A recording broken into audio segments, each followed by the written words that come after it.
Bonjour Gilbert Lucu. Pouvez-vous nous faire un premier bilan, excusez-moi, ou un pré-bilan du FIP pour l'année 2011? Ben, disons que la partie rue Saint-Charles, qui est la partie gratuite, a été aussi populaire, sinon même plus populaire que les autres années. Alors, la rue Saint-Charles, cette année, a été, à mes yeux, qu'est-ce que j'aurais aimé que la rue Saint-Charles serait il y a 5 ans. Entre autres, maintenant, la rue Saint-Charles, de la rue Saint-Sylvestre jusqu'à la rue Grant, il y a des activités, des kiosques, des artisans, tout le long de la rue. Alors, d'un bout à l'autre du secteur fermé, il y a des activités, c'est plein de gens, c'est vraiment, on ferme 6 rues, il y a vraiment, les 6 rues sont vraiment utilisées à son plein potentiel, qui a progressé depuis 5 ans jusqu'au point cumulant de cette année. Si j'aurais aimé que ça serait passé comme ça il y a 5 ans, mais là, on est arrivé à notre but, c'est parfait. Pour le côté haute zone, qui était la nouvelle zone, qui est une première cette année, euh, l'emplacement qui est quand même 7 ou 8 rues de l'emplacement de la rue Saint-Charles, fait que le voyagement entre les deux zones n'était pas aussi évident qu'on aurait aimé. Beaucoup de gens auraient préféré peut-être avoir un système de navette qu'on n'a pas réussi à mettre en place cette année. Alors, il fallait le marcher, c'était quand même une bonne marche.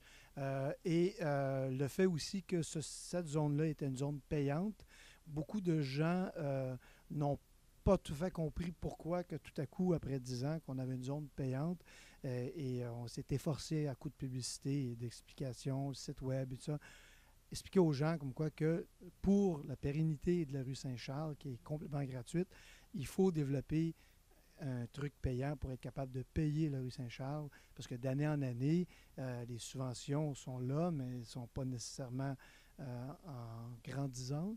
Les commanditaires, en fin de compte, c'est les commanditaires qui fait que la rue Saint-Charles existe, excepté que on ne pourra pas continuer à faire la rue Saint-Charles telle qu'elle si on ne trouve pas une façon de financer le festival. Alors, l'autre zone et la façon éventuellement de financer.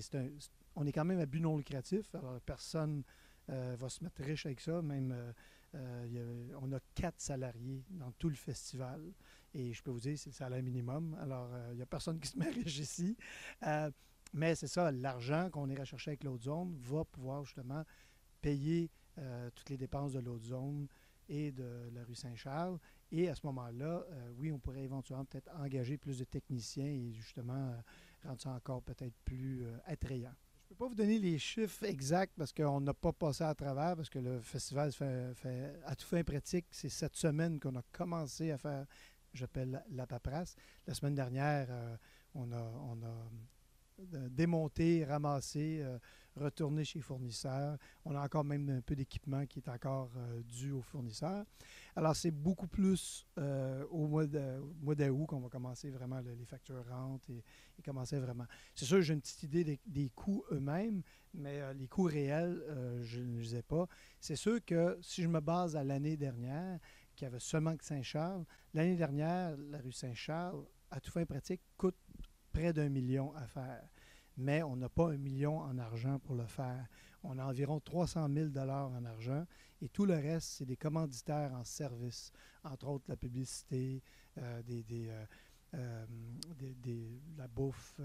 On a comme cette année, on a IGA qui nous donne de la bouffe pour faire les repas des bénévoles. On a le Journal de Montréal qui nous donne la publicité. 105.7 qui nous fait de la publicité. 103.3. Le Courrier du Sud. Vous-même qui nous fait des entrevues et tout ça, qui est une forme de publicité et qui est gratuite pour nous. Alors, c'est quand même, ça a une valeur. Alors, de là, si je rajoute tout ça, de toute façon, si je n'aurais pas ces gratuités-là, je serais obligé de les payer.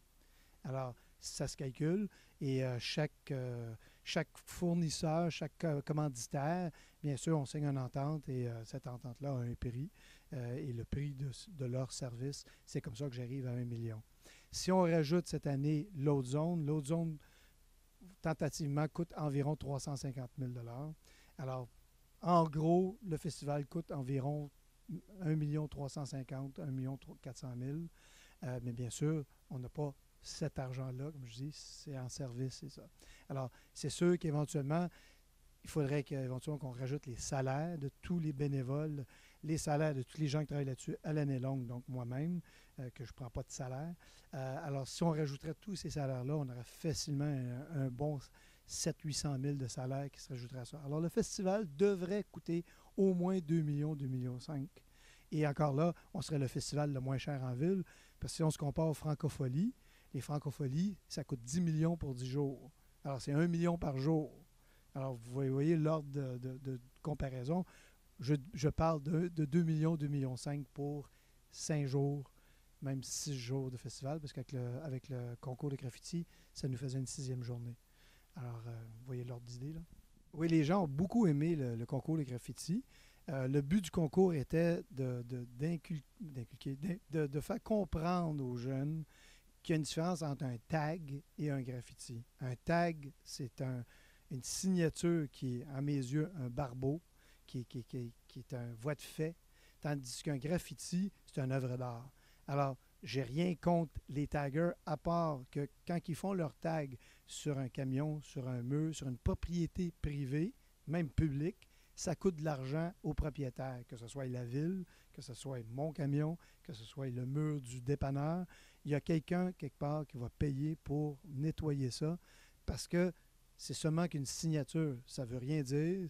C'est à part de s'afficher en tant que tagger, ça ne veut rien dire. Tandis que tu as des graffitis qui sont des œuvres d'art, que moi, si on me fait un graffiti sur mon mur de dépanneur, je vais le laisser là parce que c'est beau.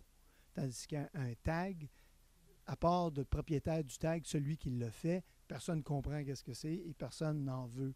Alors, il faudrait peut-être que les taggers comprennent que s'ils feraient des graffitis, un, ils deviendraient des artistes, et deux, les gens apprécieraient leur travail et leur travail resterait là en permanence. Tandis qu'un tag, le lendemain, on essaie de l'enlever. Le concours de graffiti, c'est son but. Tous les tableaux du concours de graffiti, on en a choisi 10. Ces 10 meilleurs sont tous bien, mais les 10 meilleurs vont être, on veut mettre en place une exposition de ces 10 tableaux-là qui vont être en premier lieu à Place Longueuil. Et ensuite, on va essayer de faire d'autres centres d'achat de la Rive-Sud. Ce n'est pas mis en place encore, mais on le travaille pendant l'année. Alors, la première exposition devrait être à la rentrée scolaire.